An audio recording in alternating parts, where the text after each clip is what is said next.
Bien, arrancamos diciembre y con él nueva serie, 5 domingos que el Señor le regala a la iglesia este año en diciembre, y uno de ellos es 24 y el otro es 31, pasa y no vengan. Vamos a trabajar este mes el tema, le hemos puesto por nombre Mesías, así que toca al de al lado y dígale el Mesías. Este mes, para bueno o para malo, la gente recuerda el nacimiento de Jesús, pero usted debe saber que el Mesías llegó, el Cristo, el ungido, el Salvador del mundo. Pero ¿qué representa eso para nosotros como iglesia? A veces venimos a la iglesia y no tenemos ni idea de el amparo y la base de nuestra fe, que es Cristo Jesús. Entonces voy a hablar un poquito de los misterios alrededor de Cristo, del Mesías, y cómo eso nos bendice de una manera tan tremenda. Amén. Así que levante sus manos donde está y diga: Padre, hoy te pido revelación.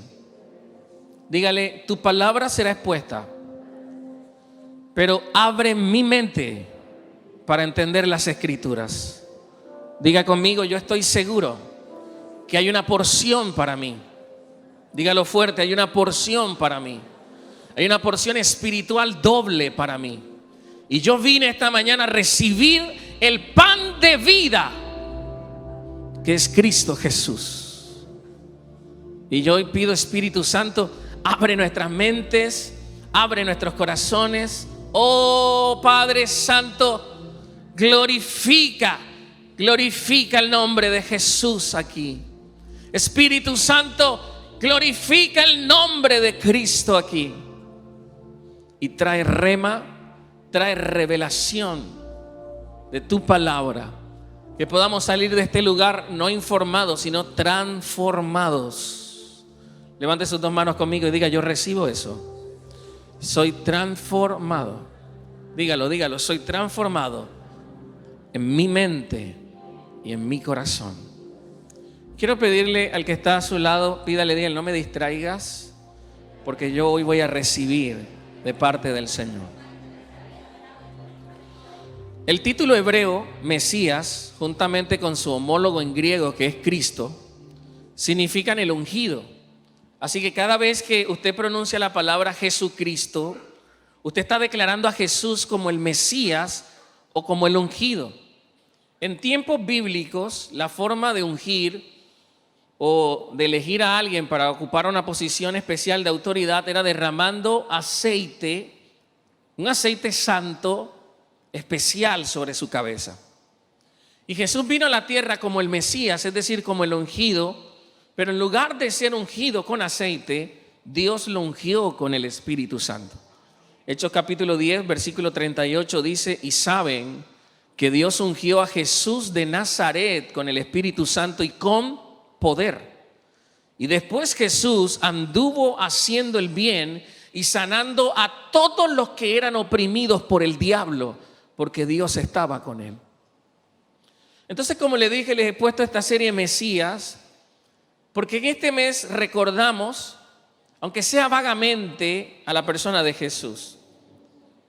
Un Jesús que lamentablemente la tradición no ha sabido revelar, porque se ahoga en medio de una celebración que se roba nuestra atención y que hace que obviemos y descuidemos lo que realmente es importante.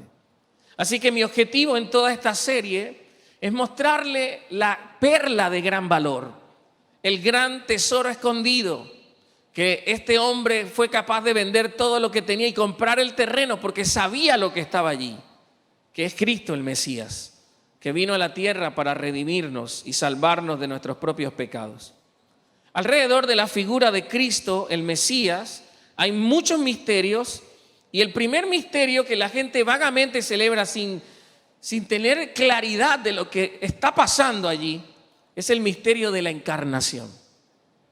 En Navidad la gente recuerda el pesebre y recuerda, bueno, aunque ya casi la gente ni el pesebre recuerda, el nacimiento de Jesús, pero hay una gran verdad aquí que me gustaría mostrarles, porque es nuestra, porque Cristo es nuestro Mesías. En Juan capítulo 1, versículo 1 dice: en el principio la palabra ya existía, y la palabra estaba con Dios, y la palabra era Dios. El que es la palabra existía en el principio con Dios, y Dios creó todas las cosas por medio de Él, y nada fue creado sin Él. Pero el versículo 14 en el mismo capítulo Juan dice: entonces la palabra se hizo hombre y vino a vivir entre nosotros. Y estaba lleno de fidelidad y de amor inagotable, y hemos visto su gloria, la gloria del único Hijo del Padre. En Romanos capítulo 8, versículo 3 dice: la ley de Moisés no podía salvarnos, porque nuestra naturaleza pecaminosa es débil. Así que Dios hizo lo que la ley no podía hacer. Él envió a su propio Hijo en un cuerpo como el que nosotros los pecadores tenemos. Y en ese cuerpo, mediante la entrega de su Hijo como sacrificio por nuestros pecados, Dios declaró el fin del dominio que el pecado tenía sobre nosotros. Filipenses capítulo 2, versículo 6 dice: aunque era Dios, no consideró que el ser igual a Dios fuera algo a lo cual aferrarse. En cambio, renunció a sus privilegios divinos, adoptó la humilde posición de un esclavo y nació como un ser humano cuando apareció en forma de hombre. Primera de Timoteo 3:16 dice: sin duda alguna, el gran misterio de nuestra fe es el siguiente: Cristo fue revelado en un cuerpo humano y vindicado por el Espíritu. Fue visto por ángeles y anunciado a las naciones. Fue creído en todo el mundo y llevado al cielo en gloria. Y primera de Juan capítulo 4 versículo 2 dice: esta es la manera en que sabremos si tienen o no el Espíritu de Dios. Si una persona que afirma ser profeta reconoce que Jesucristo vino en un cuerpo humano, esa persona tiene el Espíritu de Dios. Entonces, lo primero que usted tiene que entender es que Cristo fue al mismo tiempo y en un sentido absoluto verdadero Dios y verdadero hombre. La gente celebra el nacimiento de Jesús y no tienen idea del misterio tremendo de la encarnación. Dios mismo se hizo carne, se hizo hombre. La palabra que existía desde el principio con Dios se hizo carne y habitó entre nosotros. En estos días me estaba viendo una película, la última película de Indiana Jones, con mi esposa y Emily, y hablaba un poco de las fisuras del tiempo que hay en algunos lugares, y que si puedes entrar en una de esas puedes ir a cualquier lugar de la historia.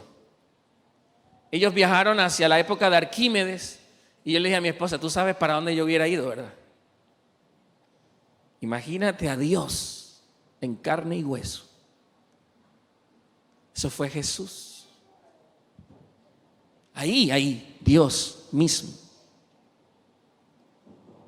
Al hacerse carne, Él renunció a sus privilegios divinos, como dice la Escritura, pero en ningún momento dejó de lado su deidad. Su total deidad y su completa humanidad son esenciales para su obra en la cruz. Y usted dirá: pastor, ¿por qué? Porque si Él no hubiera sido hombre, no podría haber muerto. Pero si Él no hubiera sido Dios, su muerte no hubiera tenido el infinito valor que logró la redención de todos nuestros pecados. Ahora, ¿por qué Dios? ¿Cuál es la verdad espiritual que encierra el misterio de la encarnación? ¿Por qué permitió Dios que Cristo fuera encarnado? Aparte de lo que conocemos, que es nuestra redención por nuestros pecados. Pues en primer lugar, Cristo vino al mundo para revelar a Dios ante los hombres. Cristo vino al mundo para revelar a Dios ante los hombres. Y Mateo capítulo 11, versículo 27 dice: mi Padre me ha confiado todo. Nadie conoce verdaderamente al Hijo excepto el Padre. Y nadie conoce verdaderamente al Padre excepto el Hijo y aquellos a quienes el Hijo decide revelarlo. Antes de que Cristo viniera, antes de que Dios se hiciera hombre y habitara entre nosotros, nadie había visto a Dios. Nadie conocía quién era Dios. Cuando Jesucristo apareció, la interpretación que por los años le habían dado los hombres a su palabra era completamente errónea. No habían entendido lo que el Padre había revelado milenios atrás, siglos atrás, por medio de los profetas, por medio de los salmos, por medio de la Torá. No habían entendido quién era Dios hasta que Cristo apareció y nos mostró al Padre. En Juan 1:18 dice: nadie ha visto jamás a Dios, pero el Hijo, el único, Él mismo es Dios y está íntimamente ligado al Padre. Él nos ha revelado a Dios.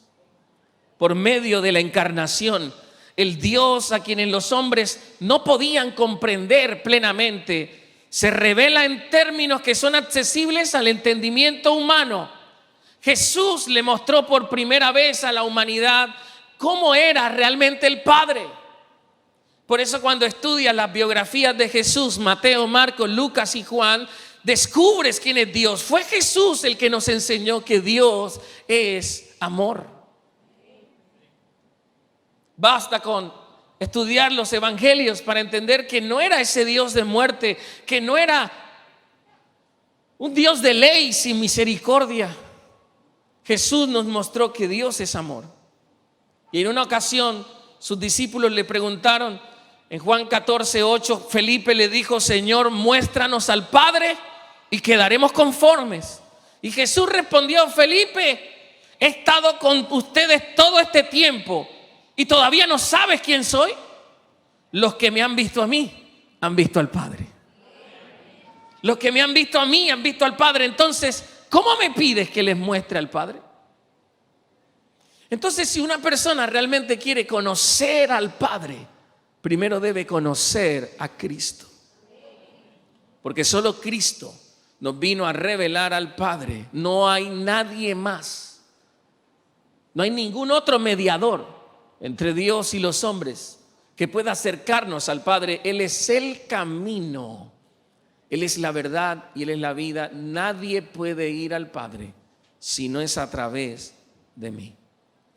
Pero en segundo lugar, la encarnación que hizo posible que Cristo viniera al mundo fue con el propósito de revelar al hombre tal y como debió ser. Cristo se hizo hombre para mostrarle a los hombres cómo es que debe comportarse un hombre. Jesucristo fue el hombre ideal para Dios y como tal se nos es representado en las Escrituras como el ejemplo perfecto a seguir. Adán fue creado a imagen y semejanza de Dios, pero él pecó y por eso todos los que provenimos de Adán hemos pecado. Pero las Escrituras llaman a Cristo el segundo Adán, el Adán definitivo. Un hombre metió la pata y trajo la consecuencia del pecado y la muerte a toda la generación humana. Debía venir otro hombre que arreglara el asunto. Y como Cristo se encarnó, Él fue el modelo perfecto a imitar. Por eso usted no puede trabajar para imitarme a mí o a cualquier líder religioso. Esa es una blasfemia.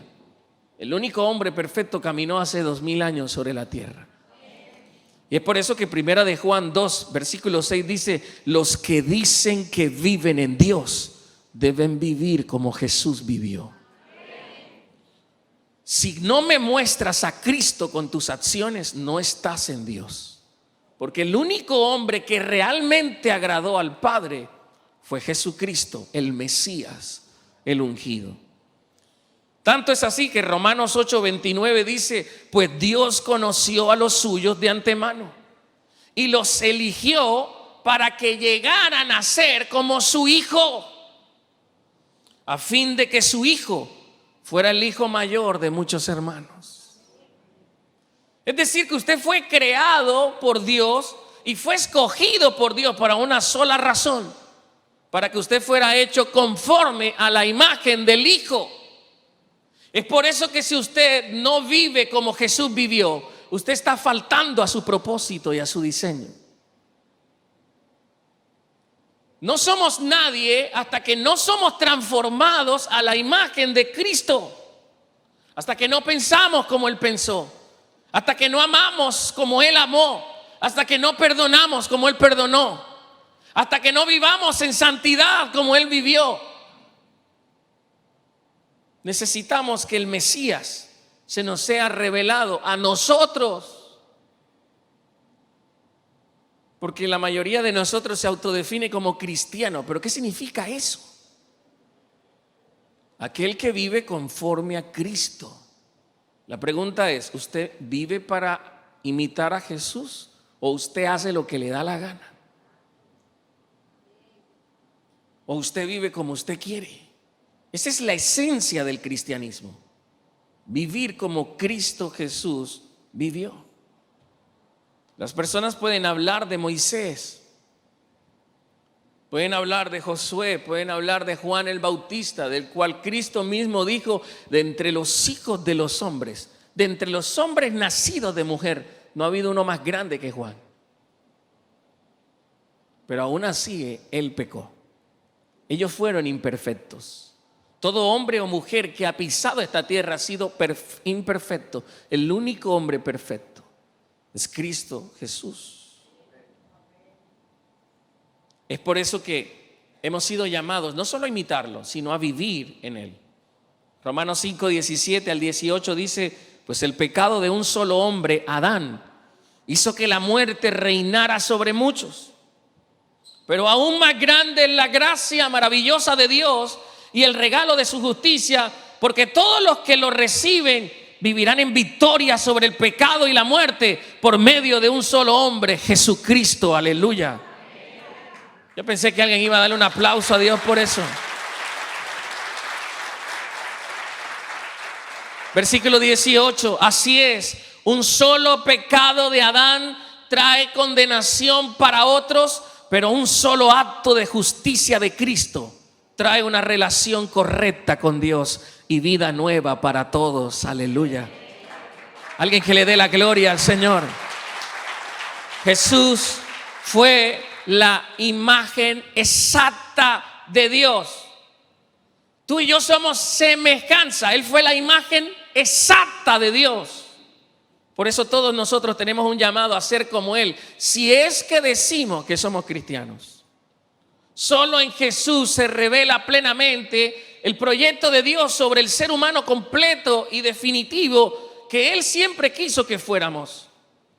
Por eso aquellos que realmente quieren agradar al Padre, entonces necesariamente deben imitar a Jesús. Vivir como Él vivió, hablar como Él habló, pensar como Él pensó. Él es la palabra que se hizo carne. Y usted puede estar preguntándose: pastor, ¿y cómo hago eso? Ya Cristo murió, resucitó, ascendió a los cielos, está a la derecha de Dios Padre. ¿Cómo puedo imitar a Cristo? Recuerden que la palabra existía antes de todo, pero la palabra se hizo carne. No hay nada más exacto a Cristo que las Escrituras. Cristo no va a ser moldeado en ti si no tienes un encuentro con Dios a través de su palabra. Lo más espiritual en la tierra no es la iglesia, no es el pastor, no es una orden eclesiástica, no es una religión. Lo más espiritual y sobrenatural que tenemos en la tierra son las Escrituras.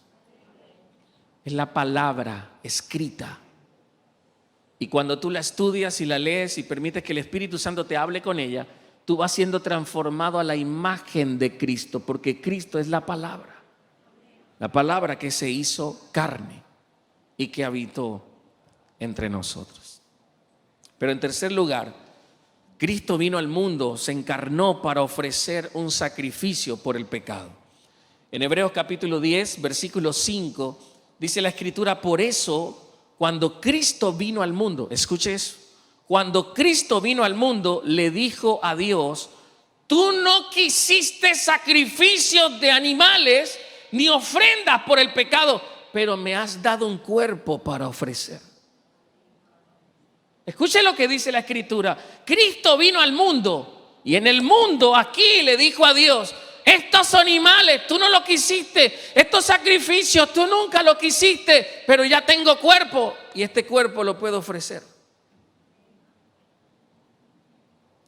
Y luego dije: aquí estoy, oh Dios, he venido a hacer tu voluntad, como está escrito acerca de mí en las Escrituras. Ese es el versículo 7. El versículo 8 dice: primero Cristo dijo: no quisiste sacrificios de animales, ni ofrendas por el pecado, ni ofrendas quemadas, ni otras ofrendas por el pecado. Todas esas ofrendas tampoco te agradaron, aun cuando la ley de Moisés las exige. Y el versículo 9 dice: luego dijo: aquí estoy, he venido a hacer tu voluntad. Él anula el primer pacto para que el segundo entre en vigencia. Versículo 10: pues la voluntad de Dios fue que el sacrificio del cuerpo de Jesucristo nos hiciera santos una vez y para siempre. Aleluya. Yo pensé que alguien iba a darle la gloria a Dios.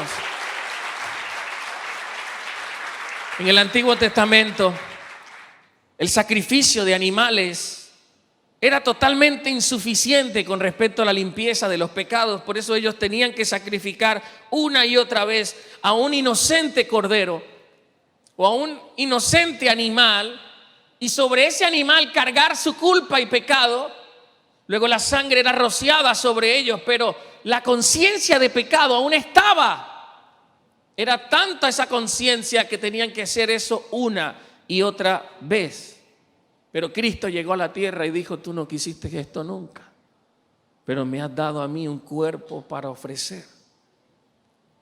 Y cuando Él se ofreció de esa forma voluntaria, con amor por todos nosotros, su sacrificio fue tan perfecto que nos quitó los pecados una vez y para siempre. Ha sido tan impresionante el poder de la sangre de Cristo que no ha sido necesario nunca más que Él vuelva a ofrecerse por amor a todos nosotros. Por esa razón tenemos que tener cuidado de pecar. Esta es una de las razones por las que debemos vivir en santidad. Tu libertad, tu vida costó la vida de Cristo. Y cuando tú voluntariamente decides pecar, tú estás pisoteando la sangre de Cristo. Tú estás diciendo: ¿sabes qué, Padre? Lindo todo lo que Cristo hizo por mí, pero no me interesa eso. No, ¿sabes qué? No quiero saber de eso. Es por eso que está establecido el día del juicio en el que Dios vengará la muerte de su Hijo, para aquellos que nunca lo aceptaron ni lo valoraron. De eso se trata el plan de salvación. Cristo hizo lo que hizo por amor a nosotros, para que ninguno tuviera excusa. Pero como Jesús le dijo en esa conversación con Nicodemo, no envió el Padre al Hijo para condenar al mundo, sino para que el mundo fuera salvo por Él. Pero aquellos que no le recibieron ya están condenados, porque la luz vino al mundo, pero la gente prefirió las tinieblas antes que la luz. Amados, en esta época la gente pone al bebé y no entienden el milagro de la encarnación. Celebran el pesebre y no entienden lo que sucedió allí. Si eso no hubiese pasado, usted no estuviera aquí. Porque si Cristo no se encarna, si el Mesías no se encarna, si el ungido no viene a la tierra, hace miles de años nuestros pecados nos hubieran destruido. Esta tierra no fuera lo que es hoy. Y aún a pesar de tanta maldad que hay, la única razón por la que esto no ha sido destruido es porque aún la iglesia está aquí.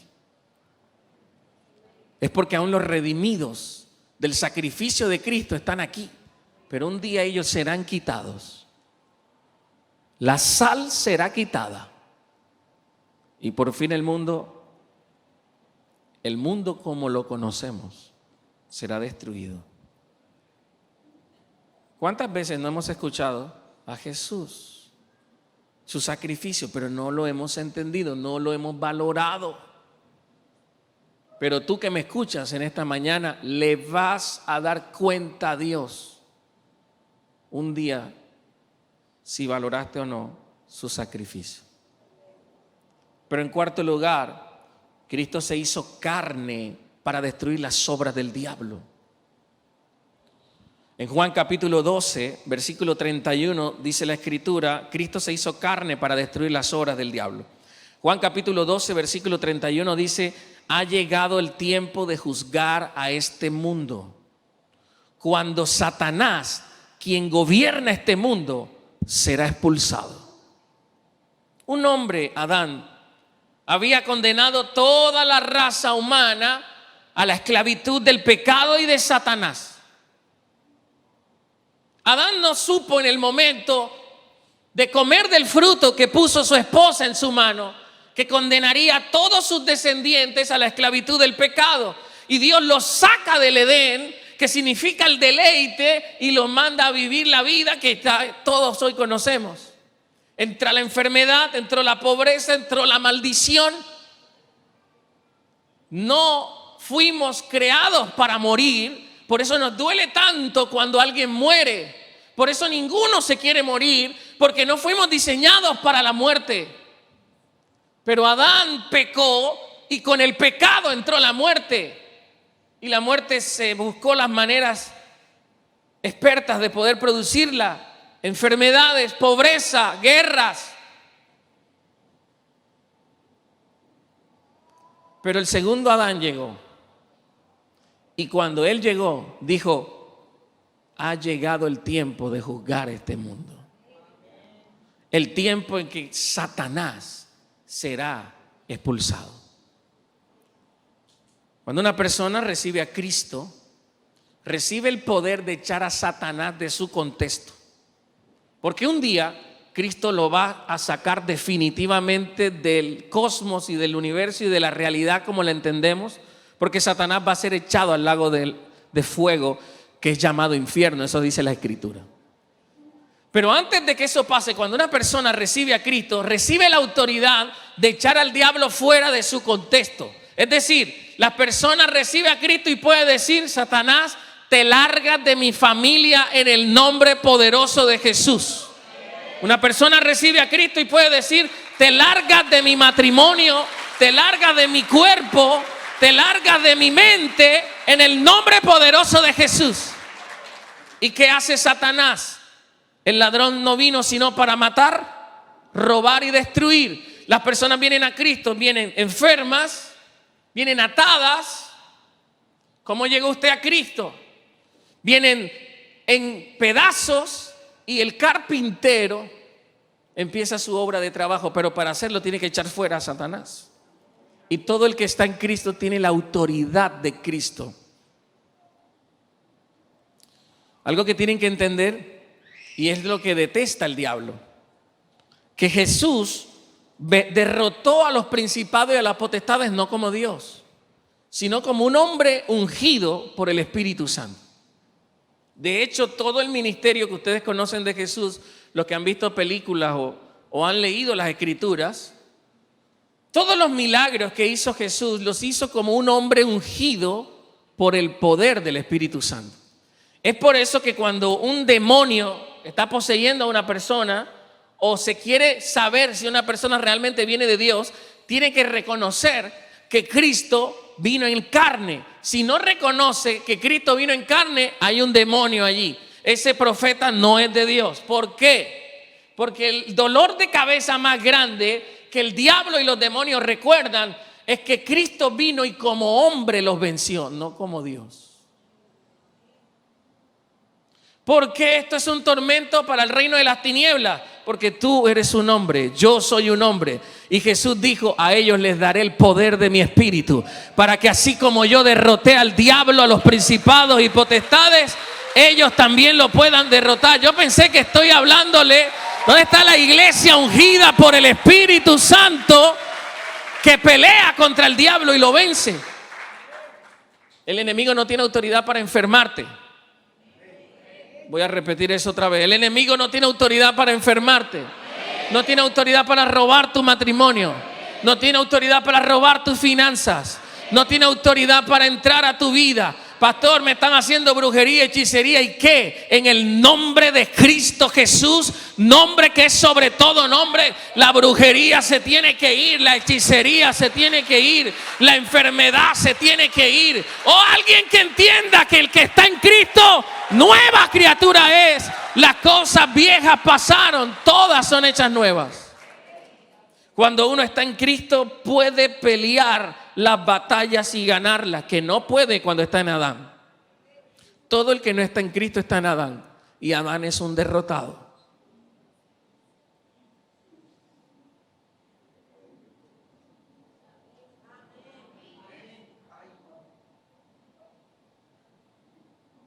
Adán es tan débil. Dios le dijo a Adán, te he dado autoridad sobre todo lo creado. Tienes autoridad sobre los peces, sobre las plantas, sobre todo lo que se arrastra, sobre todo lo que hay. Tienes autoridad sobre él. Pero Adán, cuando pecó, perdió autoridad. Y hoy una planta que se llama marihuana, una hoja de coca, vence al hombre caído. Se supone que Adán debía estar sobre, pero ahora, porque Adán es un fracasado, todo lo creado se opone a Adán. Los virus, las bacterias atacan a Adán. Se supone que Adán estaba por encima de lo creado. Ahora lo creado está por encima de Adán, porque eso es lo que hace el pecado. Y lo que no tiene Adán es control. El hombre caído que está en Adán no tiene control. Es esclavo de sus propios deseos y de sus propias pasiones. Esclavo del diablo y de sus demonios. Pero cuando llegó Cristo, Colosenses 2:13 al 15 dice, ustedes estaban muertos a causa de sus pecados y porque aún no les habían quitado la naturaleza pecaminosa. Entonces Dios les dio vida con Cristo al perdonar todos nuestros pecados. Escuche lo que dice el 14. Él anuló el acta con los cargos que había contra nosotros y la eliminó clavándola en la cruz. El diablo tenía un acta. Escuche. El diablo tenía un acta. En el acta estaba el nombre tuyo y decía me pertenece. Pero cuando usted vino a Cristo, Él tomó el acta que te era contraria y la clavó en la cruz diciendo, yo pago esta deuda. Yo pago la libertad de esta persona. Por eso todo el que está en Cristo no se puede estar de alguna manera aceptando todo lo que le pasa en la vida. No, imagínate, tú estás salado. Yo no estoy salado. Yo estoy en Cristo. Pastor, es que yo he fallado. Sí, pero Él anuló el acta con los cargos que había en mi contra. Todos mis pecados fueron clavados a la sombra de la cruz, aleluya. Y hoy yo tengo libertad y sanidad y autoridad y soy una persona limpia. En mi historial no hay pecado. ¿Y qué pasó? Que el versículo 15 dice, de esa manera. ¿De qué manera? Tomando el acta que no será contraria, Él desarmó a los gobernantes y a las autoridades espirituales y los avergonzó públicamente con su victoria sobre ellos en la cruz. Por eso el diablo, cuando ve a un cristiano redimido, se acuerda de esa vergüenza que ay, Dios mío. Por eso es que el diablo pelea contra ti. Por eso es que le cae mal cuando vas a abrir la Biblia. Cuando dices que vienes para la iglesia, él se va en chicho de maíz. Él dice, ¿cómo así? ¿Cómo odio a los cristianos? Me recuerdan la palera que me dieron en la cruz. Por eso cuando un cristiano se levanta convencido de lo que Cristo ha hecho y de lo que Él es, no hay diablo que se levante, no hay pelea que Él no gane. Porque la Biblia dice, los avergonzó públicamente con su victoria. Toca el de al lado y dígale victoria. Vamos, el de atrás, el de adelante, dígale victoria. Vamos, vamos, que alguien toque y dígale victoria. Los avergonzó con su victoria. El que está en Cristo no es un derrotado. El que está en Cristo es más que victorioso. Por medio de Cristo, que alguien que grite amén aquí. Yo le estoy predicando a una generación que va a pelear contra el diablo y le va a ganar. Tú vas a pelear con la enfermedad y le vas a ganar. Tú vas a pelear contra los hijos tuyos y vas a ganar. El diablo no te va a quitar a los hijos. Tus hijos no nacieron para el diablo. Tú no pariste hijos para maldición. Dios va a traer pródigos a casa. Alguien tiene que creer esa palabra. Estoy profetizando aquí. Hay pródigos que van a regresar a casa en el nombre de Jesús. Y van a venir con un corazón transformado porque Cristo va a hacer la obra en ellos en el nombre poderoso de Jesús.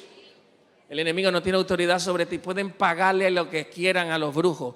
Y los brujos pueden estar a las 3 de la mañana, a las 4 de la mañana haciéndote brujería.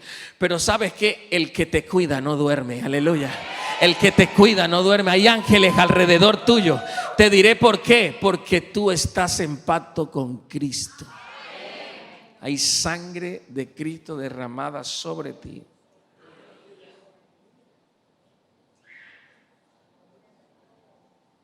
La gente nunca ha entendido esto.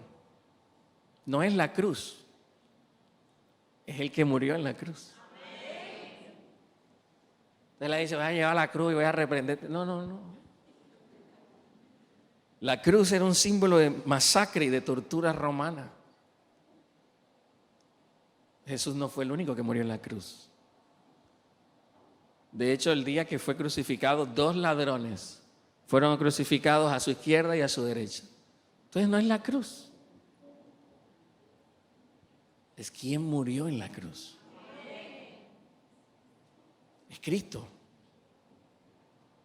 La muerte de Cristo en la cruz fue absolutamente necesaria para lograr nuestra redención.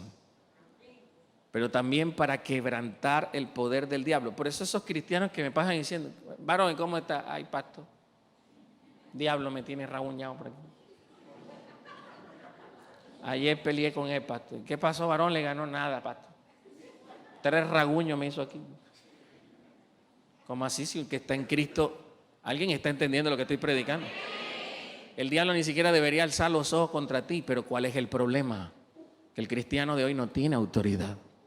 Y no tiene autoridad porque no vive como Cristo vivió. Tú vives en pecado, sales de aquí a pecar, le abres la puerta al diablo y el diablo dice, este cristiano me cae bien. Pero cuando hay un cristiano que se para firme, el diablo tiene sus peores pesadillas. Porque él se acuerda de un hombre que caminó sobre esta tierra, que no pudo detener. Un hombre que a la tormenta, al mar, al océano le decía paz y se calmaba. Un hombre que a los demonios solamente les decía fuera. Un hombre que resucitó a los muertos. Hasta el espíritu de la muerte huyó de él. El diablo sabía que era el Emanuel, el Dios con nosotros, el Mesías acá. Y Yeshua de Nazaret sabía quién era él perfectamente, pero lo que le daba rabia era que no funcionaba en sus dones de Dios, funcionaba como hombre, ungido por el Espíritu Santo. Y cuando Jesús se fue y le dijo a sus discípulos, obras como esta harán y aún mayores, porque el mismo Espíritu que está en mí, yo se los voy a pasar a ustedes. El diablo empezó a temblar y dijo, no pude con 1, ahora con 10, con 20, con 30, con 40. Pero entonces el diablo en el proceso de la iglesia descubrió que cuando ese mismo cristiano peca, pierde autoridad. Y por eso todas las tentaciones que recibes, Por eso todas las pruebas que recibes para que peques, para que salgas de tu posición de autoridad y Él pueda derrotarte. Por eso es que hay muchos cristianos derrotados en las iglesias. Primero, no tienen ni idea de esto, porque ponen el pesebre, el niño Dios, como le dicen, y no tienen ni idea de la encarnación. O sea, ignorantes. 2, algunos saben lo que significa estar en Cristo, pero como son carnales, que no han sometido su carne a Cristo, le abren puerta al enemigo para que el diablo entre. Por eso la Biblia dice, no le den lugar al diablo. Si la Biblia dice eso es porque usted le puede abrir puertas al enemigo. Pero algo más impresionante que Jesús hizo por nosotros, Hebreos 2:14 dice, debido a que los hijos de Dios son seres humanos, hechos de carne y sangre, el Hijo también se hizo de carne y sangre. Pues solo como ser humano podía morir y solo mediante la muerte podía quebrantar el poder del diablo, quien tenía el poder sobre la muerte. Por eso el que está en Cristo tiene poder sobre el diablo. Ponme el primer versículo que leímos, Hechos capítulo 10, versículo 38.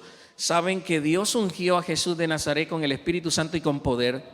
Y después de que fue ungido con el Espíritu Santo y con poder, Jesús anduvo haciendo el bien, sanando a todos los que eran oprimidos por el diablo. ¿Por qué? Porque Dios estaba con él. Si Dios está contigo, los oprimidos por el diablo son sanados. Si de verdad Dios está contigo, tienes poder sobre el diablo. Pero esa gente que le corretea al diablo, dudo de que estén en Cristo. Así que la próxima vez que reciba un diagnóstico, búrlese y dígale al diablo en su cara, yo no sé si tú me estás confundiendo con alguien, pero ya yo no estoy en Adán, yo estoy en Cristo, aleluya. Y Cristo vino y como humano murió para quebrantar el poder del diablo y de la muerte. Por lo tanto, espíritu de muerte, te largas de mi casa y de mi familia. Yo no moriré, sino que viviré para darle la gloria al Rey de Reyes y Señor de Señores. Por su llaga nuestras enfermedades fueron curadas.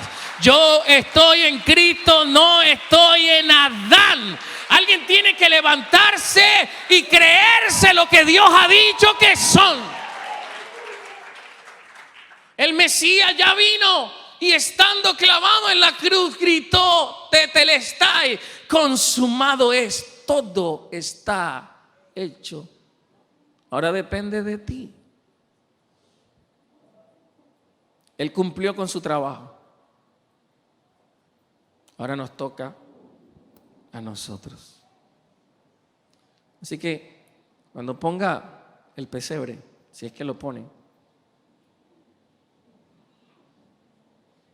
piense en la encarnación de Cristo. Piense que ese humilde bebé puesto en ese pesebre era el Dios hecho carne para darnos victoria sobre el pecado, sobre la enfermedad, sobre la muerte espiritual, sobre la pobreza, sobre el diablo. Usted no puede vivir una vida por debajo de lo que Cristo logró por usted. Eso sería desperdiciar tanto sacrificio. Pero tiene que creerlo y tiene que vivir como Jesús vivió.